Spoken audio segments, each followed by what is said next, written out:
Bonjour, bonjour, comment allez-vous cette semaine? Alors vous le voyez, cette semaine exceptionnellement ce sera donc un live pré-enregistré, donc pas un vrai live. Voilà, je vous avais prévenu, durant l'été, je vais m'accorder un petit peu de pause parce que ça faisait un petit peu longtemps que je n'avais pas pris le temps, et bien tout simplement de prendre le temps pour moi. Donc voilà, donc il y aura quelques lives du jeudi qui seront préenregistrés en juillet et en août pour me laisser un petit peu de temps aussi pour moi en profiter. Alors pour celles et ceux qui nous rejoignent aujourd'hui, je vais comme d'habitude me présenter. Donc je m'appelle Aude, vous pouvez me retrouver donc sur internet sous le pseudo de Miss Crap avec 3 S et tout accroché.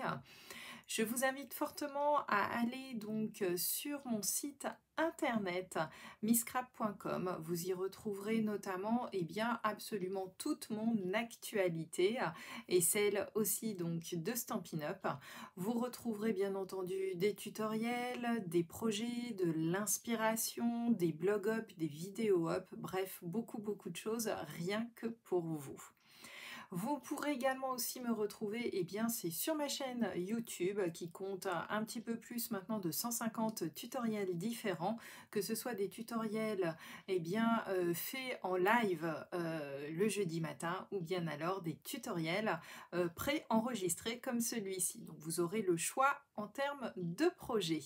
Bien entendu aussi donc sur ma page Facebook l'atelier créatif de Miss Crap, et si vous êtes en plus une de mes clientes, n'hésitez surtout pas à demander l'accès au groupe des VIP de l'atelier créatif de Miss Crap. Vous verrez, vous aurez accès à d'autres tutoriels également.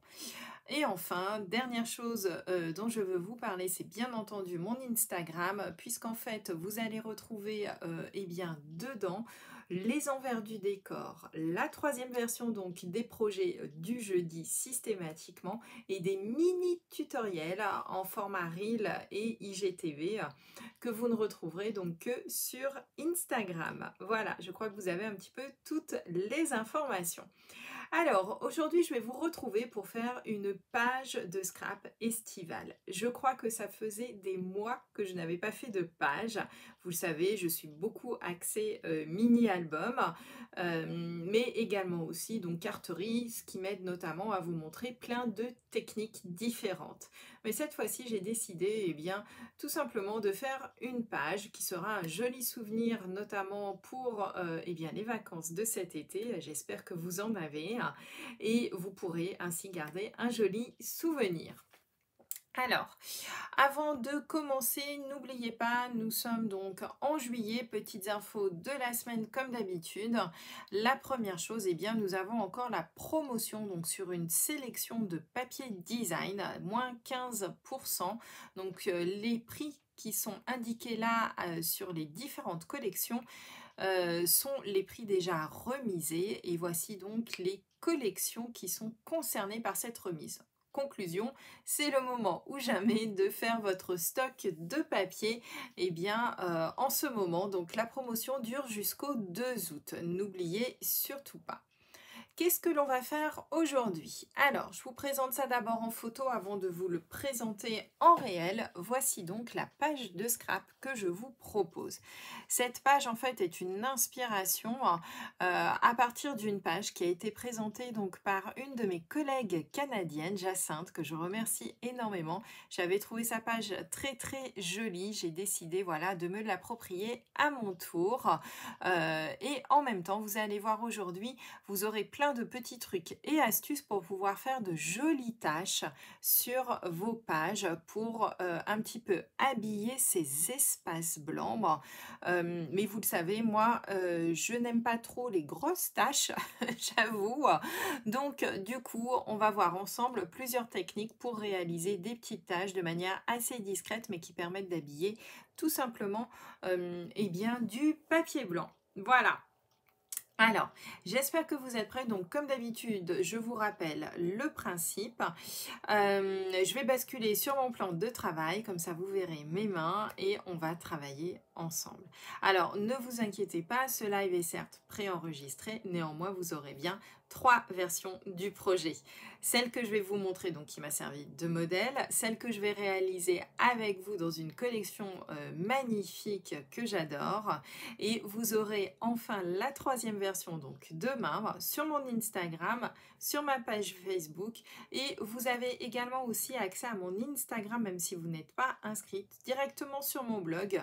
Quand vous allez dans la section blog, sur la colonne de droite, vous verrez, il y a tout simplement les visuels Instagram qui sont aussi présents et vous pouvez cliquer dessus pour y accéder directement même si vous n'avez pas de compte Instagram. Voilà, alors je crois que je vous ai tout dit, on va basculer et on va travailler ensemble ce matin. C'est parti. Alors, je vais basculer, voilà, sur le plan de travail. Je vais allumer un petit peu la lumière pour qu'on y voit un petit peu plus clair. Voilà. Et la dernière. Voilà, comme ça, je crois qu'on a à peu près tout. Alors, voilà donc la fameuse page que je vous propose. Alors, la voici, la voilà. Donc, une page au format 30,5 par 30,5 sur laquelle, vous le voyez, vous pourrez mettre 2 photos au format tout à fait standard. Une page donc que j'ai réalisée ici en faisant, voyez-vous, en habillant tout simplement le blanc à l'aide ici de petites taches un petit peu partout, mais c'est vraiment hyper léger. Je voulais vraiment quelque chose de très très léger pour laisser donc un joli espace et bien tout simplement à nos magnifiques papiers. Donc là vous le voyez, j'avais travaillé avec la collection Croquis du jardin. C'est une page que j'avais présentée notamment lors de mes portes ouvertes pour la sortie du catalogue annuel de cette année. J'ai juste rajouté ici donc les petits tags qui sont vraiment magnifiques, moi je les adore, et ici donc un petit ruban pour habiller l'ensemble. Voilà. Donc une page très très simple, vous le voyez, qui va vous nécessiter tout simplement une feuille de papier imprimée, voire 2 si vous n'aimez pas le recto et le verso de la feuille, quelques petits tampons et surtout on va se focaliser sur la partie petites tâches. Donc un live qui sera pour moi l'occasion de vous montrer plusieurs petites techniques différentes. Alors, avant de commencer par faire notre page à proprement parler, on va d'abord commencer justement par la partie petites tâches. Alors pour ça, je vous ai préparé plusieurs petites techniques différentes que je vais vous présenter tout simplement sur des petits morceaux de papier et ensuite nous ferons notre page ensemble. Alors, pour la page d'aujourd'hui, je vais travailler avec la sublime collection Félin au naturel. J'avoue que c'est le moment ou jamais de l'utiliser en été. Il fait beau, il fait chaud, c'est le moment ou jamais. Les tigres, etc., les guépards aiment la chaleur. Donc une collection idéale pour l'été, une collection que j'affectionne particulièrement, vous le savez. Donc voici donc les papiers, le recto avec le verso coordonné. Ne sont-ils pas magnifiques tous ces tigres? Moi je les adore, vraiment je les trouve magnifiques. Une gamme également de couleurs très belles, je trouve très profondes, avec donc de l'épinette enivrante, du merlot magique, du noir nu, par petites touches, très très léger, de l'ocre du roussillon, du soyeuse succulente et du beau bourdon. Voilà un petit peu pour l'ensemble des couleurs que nous avons donc dans cette gamme de papier. Donc aujourd'hui, toutes les démonstrations que je vais vous faire et la page que l'on fera sera faite avec cette sublime collection Félin au naturel. Alors, première technique qui est la plus simple, je dois le dire, ça va être de détourner certains types de tampons. Voici donc ici le set de tampons beauté féline que je vais utiliser donc pour cette création. Et vous le voyez, nous avons pas mal de petits tampons, alors des tampons texte, des tampons tigres, etc. Mais nous avons aussi, ici, de quoi faire donc des petites taches. Voilà, donc regardez toujours dans vos sets de tampons, je suis sûre qu'il y a toujours moyen de réussir à utiliser et à détourner des petits tampons pour faire des taches. Alors moi je vais utiliser celui-ci, je vais vous montrer un petit peu ce que ça donne. et on regardera ensuite ensemble celui qu'on utilisera sur notre page. Donc là, ce sont vraiment les tâches du guépard. Et vous le voyez, ça peut faire un jeu très très sympa de petites tâches. Alors, l'astuce, quand on utilise comme ceci des tampons, vous le voyez, je tourne systématiquement ou mon papier ou le tampon pour pas avoir quelque chose d'uniforme. D'accord?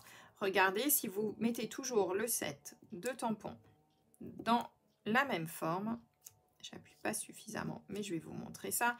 Vous allez vous retrouver en fait avec quelque chose qui va être hyper uniforme, toujours le tampon dans le même sens. Ça fait quelque chose d'un peu trop régulier, d'accord?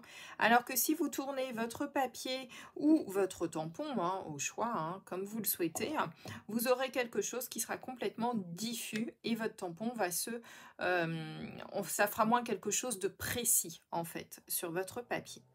Première technique, détourner ses tampons. Je crois que c'est la manière la plus simple que l'on puisse faire. Alors, je vais mettre au fur et à mesure mes petits papiers pour vous montrer les différentes techniques. La seconde technique que vous pouvez utiliser, alors par quoi je vais commencer? Tiens, je vais commencer par la plus propre. Ça va être d'utiliser tout simplement ce que l'on appelle une poire qui vous permet, vous voyez, de souffler de l'air, d'accord, tout simplement. Alors cette poire-ci est vraiment très très pratique. J'essaierai de vous mettre un lien peut-être aussi sur l'article du blog. Voilà, et regardez, on peut placer ici nos feutres, d'accord? Ce qui fait ici qu'on place la pointe du feutre, alors ça c'est super avec les feutres classiques de Stampin' Up, pas ceux à alcool, prenez les feutres classiques, vous mettez votre pointe comme ceci, et du coup ici on a le souffle d'air qui va venir souffler. Alors je vais vous montrer ça. Bon là je le fais très près pour que vous le voyez, mais du coup en appuyant, regardez, on se retrouve avec des petites éclaboussures très très fines. Alors, je vais retourner. En fonction de la hauteur à laquelle je place ma poire, on va se retrouver avec quelque chose de plus ou moins diffus. Donc, vous voyez, là, j'étais très haute. Je vais me rapprocher un petit peu. Très très haute. Donc, du coup, on se retrouve avec des petits points hyper diffus. Ici, j'étais beaucoup plus près, donc des taches vraiment beaucoup plus près. Donc ça, c'est vraiment hyper pratique. J'essaierai de vous remettre un lien parce que celle-ci, c'est une ancienne que l'on avait chez Stampin' Up il y a des années de ça, quand j'ai commencé, à vrai dire, donc il y a plus de 10 ans. Mais je pense que ça existe encore. Et regardez, je vais vous montrer. Hop, donc on va faire la même chose avec une seconde couleur. Regardez, voilà, donc, et vous vous retrouvez donc avec des tout petits points très très fins. Voilà. Alors moi, j'aime pas les grosses taches, d'accord? J'avoue, j'aime bien les petites choses hyper fines, qui sont discrètes. C'est vraiment quelque chose que j'aime beaucoup. Voilà donc la technique numéro 2. La technique numéro 3. Si on n'a pas la poire d'aspiration, on peut quand même faire néanmoins des petits points très sympas. Toujours avec eh bien, vos feutres. Vous allez tout simplement pouvoir, voilà, y aller à la main. Je vais le faire sur un côté parce que je pense que je n'ai pas préparé assez de papier blanc pour tout vous montrer, mais c'est pas grave, on va travailler comme ceci. Vous faites donc vos petits points et au moins là, vous pouvez doser comme ça l'endroit où vous voulez les mettre. Alors moi, c'est une technique que j'aime beaucoup, celle-ci, que j'utilise assez souvent, ce qui me permet de faire des petites choses très très propres. Regardez, donc pratiquement un tout petit peu plus gros que celle avec la poire d'aspiration, mais du coup ça me permet d'avoir quelque chose de très très sympa aussi. Donc moi ça c'est une technique que j'utilise mais très régulièrement, et celle-ci faites-la avec donc les feutres, les Stampin' White qui sont idéaux pour ça, parce qu'ils sont tout simplement, c'est vous qui dosez en fait sur la pointe.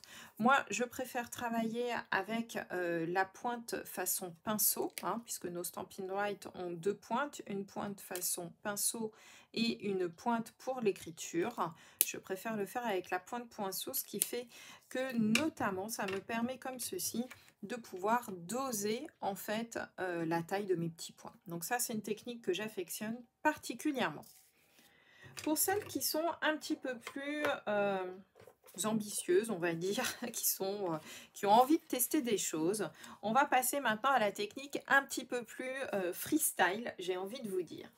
Alors, tout d'abord, hop, je vais enfiler parce que, évidemment, je vous fais le live et j'ai eu la bonne idée de mettre un t-shirt blanc. Et comme ça va être un petit peu plus freestyle, j'ai pas envie que mon t-shirt se retrouve complètement peinturluré. Donc, j'ai enfilé tout simplement mon tablier. Alors, la technique suivante que je vous propose est une technique que vous pouvez toutes et tous utiliser puisque nous avons tous ça chez nous, une vieille brosse à dents, d'accord? Donc, plus elle est abîmée, mieux ça va être pour réaliser cette petite technique. Alors, je vais vous montrer ça tout de suite. Hop, je referme ça.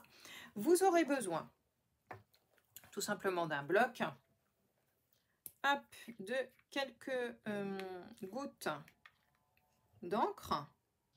Alors moi j'aime bien travailler avec de l'encre liquide. Si vous voulez travailler directement à partir de votre encreur, hein, c'est tout à fait possible. Hop, je vais mettre un petit peu d'eau ici. Voilà, histoire de mélanger tout ceci comme il faut. Voilà. Alors, moi, là, pour pas me salir les doigts après pour mon projet, je mets un petit gant. Voilà, prévoyez peut-être toujours d'avoir des petits gants avec vous. Ce sera quand même mieux. Et tout simplement, il suffit de mouiller notre petite brosse à dents. Vous l'aurez compris. Voilà. Et ensuite, de venir faire ici des petits splashs. D'où l'intérêt quand même de mettre un tablier. Petite technique hyper pratique à faire aussi. Hop, je crois que j'ai un petit chiffon. Je vais poser ça à côté pour juste essuyer le gant. Et regardez, vous vous retrouvez hop, avec des petits splashes hyper sympas. D'accord? Regardez-moi ça. Donc ça, c'est la technique moi que je vais utiliser tout à l'heure pour réaliser ma page. Donc, vous faites ça avec plusieurs couleurs. Donc, petit conseil, juste mettez un tablier ou mettez-vous assez éloigné. Pensez à avoir des gants pour ne pas avoir les mains sales parce qu'après, notamment sur du blanc, on risque de se retrouver avec des taches de doigts. Après, ça peut faire un effet aussi, hein, dites-moi. Voilà. Et donc, du coup, une vieille brosse à dents, toujours à avoir dans sa trousse de scrap. Je vais y arriver. Voilà. Autre technique, eh bien, vous l'aurez tout simplement remarqué. Alors, je vais vous mettre ça ici. Voilà. La dernière technique, eh bien, c'est tout simplement d'avoir un pinceau avec soi. Voilà, donc même chose, hein, on prend ou de l'encre liquide ou voilà.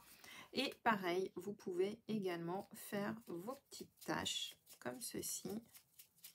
Alors moi j'aime moins le pinceau, j'avoue, je me sens plus à l'aise avec la brosse à dents, mais c'est tout à fait possible de le faire aussi avec le pinceau. Voilà, alors hop, je vais m'essuyer les mains, voilà, je vais enlever mon gant momentanément pour vous montrer tout ceci, je pose ça sur le côté. Et voilà donc la version à l'aide du petit pinceau, qui est très proche quand même de celle avec la brosse à dents. Mais moi, j'ai une petite préférence pour la brosse à dents quand même. J'ai les mains toutes blanches maintenant. Il y avait un peu de talc dans mon gant. Donc voilà un petit peu tout plein de petites techniques pour vous aider à faire notamment des petites tâches discrètes. D'accord? Voilà, moi vous le savez, j'aime bien les petites choses un petit peu propres. J'aime pas trop quand c'est fouillis. Donc voilà un petit peu toutes les possibilités que je vous propose pour faire des petites tâches très très fines. Donc si vous n'avez rien de tout ça, le plus simple, détournez tout simplement un tampon. Vous aurez des tâches certes un petit peu plus grosses. La deuxième technique avec les feutres, très très sympa. Et là c'est vous pour le coup qui dosez eh bien, la grosseur de la tâche, j'ai envie de vous dire. Si vous avez une poire, eh bien c'est superbe pour faire notamment des effets très très floutés. Et autrement, la technique que l'on a tous chez nous, eh bien ça va être la technique avec la brosse à dents ou alors un pinceau. Mais tout le monde n'a pas forcément 2 pinceaux dans sa boîte de scrap. Voilà donc un petit peu. Alors, c'est parti maintenant pour notre page. Hop, vous voyez qu'à partir d'une page, on peut faire pas mal de petites choses très très sympas. Alors, on va y aller, on va faire donc nos petites tâches. Donc, première chose à faire, donc on travaille sur une page 30,5 par 30,5. Alors, moi, je vais recommencer donc mes petites tâches. Maintenant que je vous ai montré comment faire, on va le faire ensemble. Hop, je vais remettre un petit peu d'eau ici. Voilà, on va mélanger tout ça. Hop, c'est parfait, ça m'a l'air d'être bien. Je vais donc reprendre ma fameuse petite brosse à dents. Voilà. Hop, et c'est parti pour mes petites tâches sur ma page. De manière totalement aléatoire, vous le voyez. Mais ça va bien habiller. Ouh, là, elle est un peu grosse, mais c'est pas grave. Il va y avoir le papier. Voilà, première étape réalisée. Et on va faire maintenant, je vais changer de couleur. Donc du coup, je vais changer de bloc. Ce sera plus simple. Je vais faire maintenant en épinette. Donc là, ici, c'était du beau bourdon. Et on va faire maintenant la version pour rajouter une deuxième couleur. Parce que moi, j'aime bien mettre 2 couleurs. On va donc mettre ici du épinette enivrante, donc notre nouvelle Incolor qui est beaucoup plus foncée, vous le voyez. Et elle, pour le coup, je vais y aller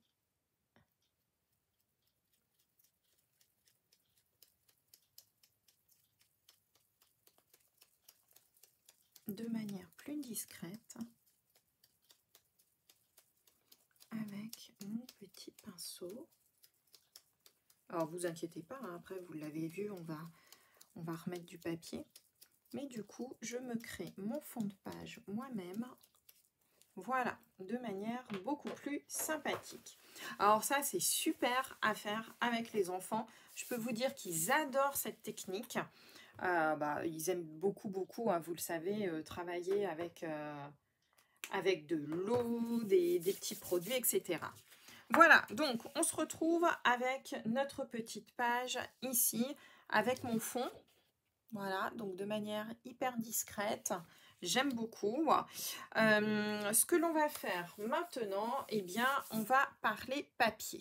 Alors, je vous montre tout de suite le petit schéma que vous retrouverez également sur le blog pour réaliser la page donc, que je vous propose avec Félin au naturel.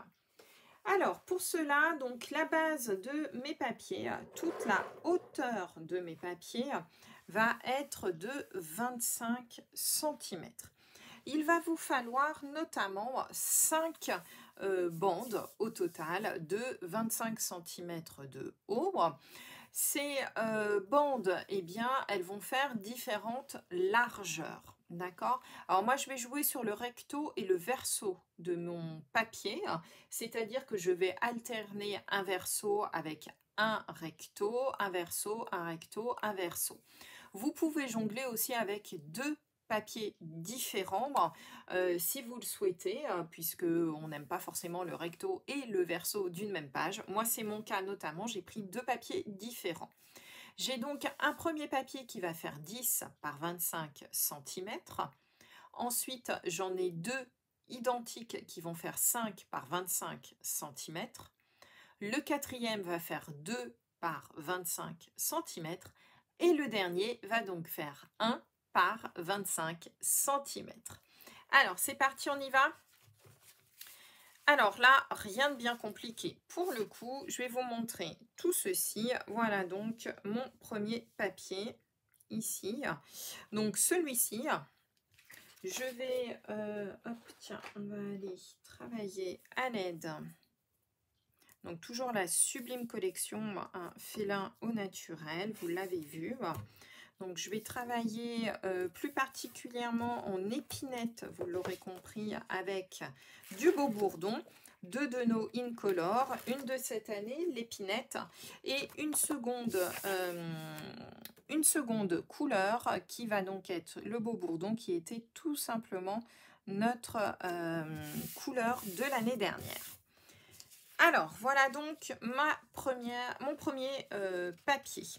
Je vais positionner tout de suite la bande de 1 cm qui va être à l'opposé. Hop, comme ceci. Donc après, vous verrez l'espace qu'il vous reste, tout simplement. Voilà. Alors, tiens, j'ai pas pris ma règle. Elle est où? Elle est où? Elle est où? Hop, hop, hop. Je cherche ma règle. Ah bah si, elle est là. C'est nickel. Alors, mettez-vous, voilà, une petite règle pour être sûr d'être bien positionné. Comme ceci. Si vous souhaitez plutôt travailler à la colle, allez-y. Voilà. Ce que l'on va faire ensuite, ce que je vous disais, c'est que je vais tout simplement intervertir ici mes petites bandes de papier pour faire un joli effet, donc avec du coloré, du pas coloré. Voilà, pour faire quelque chose d'assez sympathique, comme vous le voyez. Hop, je vais m'avancer un petit peu plus sur l'écran. Je vais peut-être même agrandir l'écran. Comme ça, vous verrez mieux. Est-ce que là, vous voyez? Oui, j'ai l'impression qu'on voit mieux. Voilà un petit peu ce que ça va donner. Alors, c'est parti. On colle tout ceci. Donc, rien de bien compliqué hein, pour cette page. Mais c'est vrai que c'était l'occasion pour moi de vous montrer un petit peu l'effet tache. Alors, moi, je fais tout à l'œil, vous aurez remarqué. Si jamais vous ne vous sentez pas à l'aise de le faire à l'œil comme moi, n'hésitez surtout pas. Voilà, à vous marquer hein, tout simplement des petites remarques à l'aide d'un crayon à papier, ce qui va vous permettre comme ça de vous sentir plus à l'aise pour positionner l'ensemble de vos papiers. Hop, on colle bien tout ça, on y va. Donc une page vraiment top, moi je trouve, une page qui utilise pas mal de papier et j'aime bien. Je trouve que voilà, ça change un peu du format carterie où on n'utilise pas forcément énormément de papier. Ici, je trouve que c'est l'occasion ou jamais. Alors, vous pouvez faire des espaces réguliers entre vos bandes de papier. Vous pouvez décider de faire des espaces qui s'agrandissent, qui se diminuent. Pourquoi pas? Ça peut donner aussi un superbe effet. Testez plein de choses. Franchement, c'est top. Et puis en plus, ça vous fera, comme je vous disais tout à l'heure, un joli souvenir de votre été. Allez, on colle notre dernière bande. Voilà. Et donc, vous voyez, voilà, là, ici, là, j'ai voulu faire un effet avec des bandes plus espacées pour qu'on voit un petit peu plus mes tâches. Voilà donc un petit peu mon combo de couleurs. Donc, épinette et principalement du beau bourdon. Du coup, on retrouve bien toutes mes petites taches un petit peu partout, mais c'est hyper léger.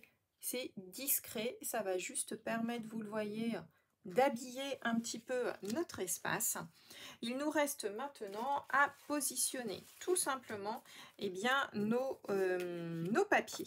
Alors, première chose que je vous conseille de faire, c'est de positionner tout de suite vos deux endroits où vous mettrez les photos. Alors moi, je vais les matérialiser par les papiers blancs, tout simplement. Alors, mon photo format standard, donc moi, ça va être du 10,5 par 15, d'accord, que j'ai prévu. Donc, une photo qui me permettra, comme ceci, bien d'être suffisamment grande, voilà, pour être vue. Et ça va quand même me permettre d'en mettre deux. Donc, à vous de voir la composition que vous souhaitez faire. Mais moi, je vous conseille de positionner d'abord, voilà, l'endroit où vous souhaitez tout simplement mettre vos photos. C'est quand même, en fonction de vos papiers, ça peut être beaucoup plus sympa. Alors, on va faire N'hésitez pas à sortir aussi un petit peu du cadre. Moi, j'aime bien l'idée de, voilà, sortir un petit peu du cadre. Je pense que pour le coup, je vais partir sur quelque chose comme ceci pour qu'on voit quand même les couleurs ici. Allez, hop, c'est parti. Je colle ça et je ferai donc ma petite déco par la suite. Voilà, comme ça, j'ai déjà une petite idée. Alors, dans la page initiale, je vais vous la remontrer tout de suite. Je vous ai proposé de rajouter ici un petit morceau de ruban pour habiller un petit peu plus l'espace. C'est ce que je vais faire ici. Alors moi là je vais le positionner, tiens on va changer, on va le mettre en haut, ce petit ruban, d'accord. Alors ne cherchez pas ce ruban, c'est un morceau que je vais retrouver ce matin qui venait donc des rubans que nous avions l'année dernière, tout simplement. Donc vraiment, voilà, un petit ruban très très simple. Hop, on va juste se positionner ici par rapport au scotch double face que j'ai mis pour faire quelque chose de droit. Voilà. On vient positionner notre ruban ici. On va faire le tour de la page. Voilà. Et on va tout simplement positionner le reste. Donc il vous faut à peu près 40 cm de ruban. Hein. C'est pas une obligation, hein, mais moi j'aime bien mettre du tissu sur mes pages. J'avoue que ça habille et ça donne un petit quelque chose supplémentaire. D'accord? Alors maintenant que j'ai positionné ce ruban, vous voyez j'ai pas fait de nœud sur ce ruban et pourtant il y en aura un. On va le faire après. Donc je vais positionner ici mon premier cadre de photo ici. Le second, je vais le positionner plutôt en bas, comme ça, ça donnera quelque chose, un petit mouvement un petit peu différent. Tiens, on va le positionner là, lui. Voilà, ce sera parfait. Nickel. Donc ma page commence un petit peu à prendre forme. Alors moi les petits rubans, ce que j'ai l'habitude de faire, vous le voyez, j'ai préparé déjà un petit nœud. D'accord? Alors ce petit nœud, moi en règle générale, je les prépare comme ça en amont. J'aime pas les faire directement sur mon ruban. Et pour cela, donc je les prépare à l'avance et par contre, je viens les fixer tout simplement à l'aide de nos mini glue dots qui sont juste superbes pour ça. Donc hop, on en positionne un là et vous venez appliquer tout simplement votre petit ruban dessus. Et voilà, et on a l'impression en fait qu'on a notre ruban qui est tout simplement hop, sur... qui a été fait sur le ruban initial que j'ai positionné. D'accord? Donc ça, petite astuce, moi j'aime beaucoup faire ça.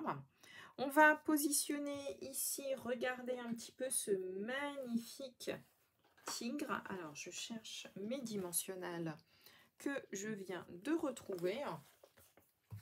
Ma paire de ciseaux, voilà, hop, hop. Regardez-moi un peu ce tigre qui est magnifique et je trouvais qu'en plus sur l'épinette, il ressortait d'autant plus. Donc on va le positionner ici. Voilà. J'en ai prévu un autre. Alors l'autre, je vais voir comment je vais le positionner. Parce que pour le coup, je vous ai prévu une petite étiquette. Alors la petite étiquette, regardez. Faite ici avec le sublime classeur d'embossage de la même collection, fait là au naturel, et qui permet voilà, d'avoir un petit motif de tache hyper sympa, je trouve. Donc j'ai juste découpé ici avec mes petits tags, comme ceci. Je vais positionner hop, mon étiquette par-dessus. Élégant, sa pâte de velours, c'est quand même plutôt sympa ça. Voilà, comme ceci. Hop, je pense que je vais mettre ma petite étiquette par ici. Par contre, je vais lui mettre un petit quelque chose, je pense, supplémentaire à cette petite étiquette. Je verrai, mais je pense que j'y mettrai... Ah si, je sais, on va y mettre des petites choses après. On va rajouter des petites choses a posteriori. Vous allez voir ça. Donc, je positionne ma petite étiquette, je pense, ici, à cheval. Voilà. Alors, essayez toujours, quand vous travaillez comme ça avec des lignes de papier, de positionner les choses à cheval et pas d'être pile poil aligné sur le bord des papiers. Et celui-ci, pour le coup, il va aller là, au milieu des deux, parce que je trouve qu'il fait bien le lien. Et nous allons avoir terminé notre petite, regardez, ce qui va me permettre comme ça, hop, on dirait qu'il est positionné sur le haut de mon papier. Voilà, et on se retrouve donc avec notre petite page. Alors, pour terminer justement cette petite page, voilà, c'était à ça que je pensais.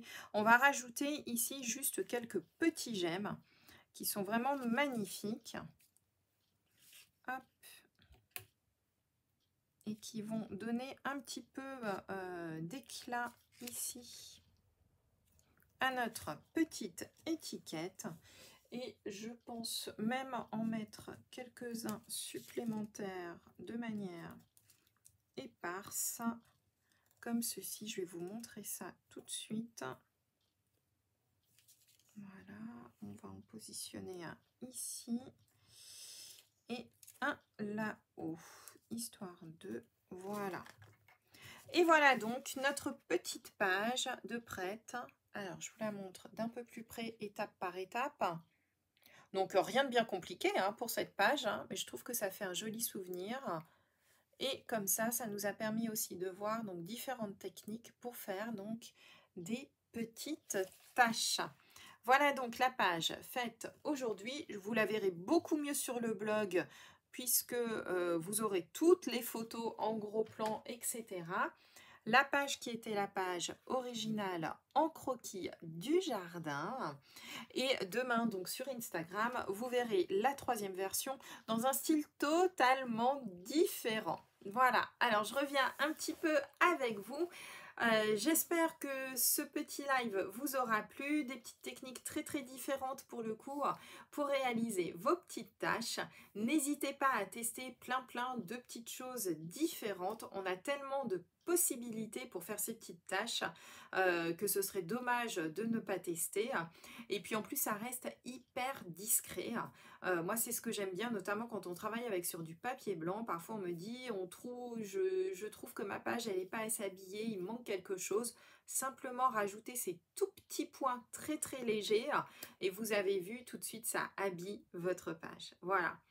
Alors, je vous donne rendez-vous, bien entendu, la semaine prochaine pour un nouveau tutoriel. On va repasser côté carterie la semaine prochaine.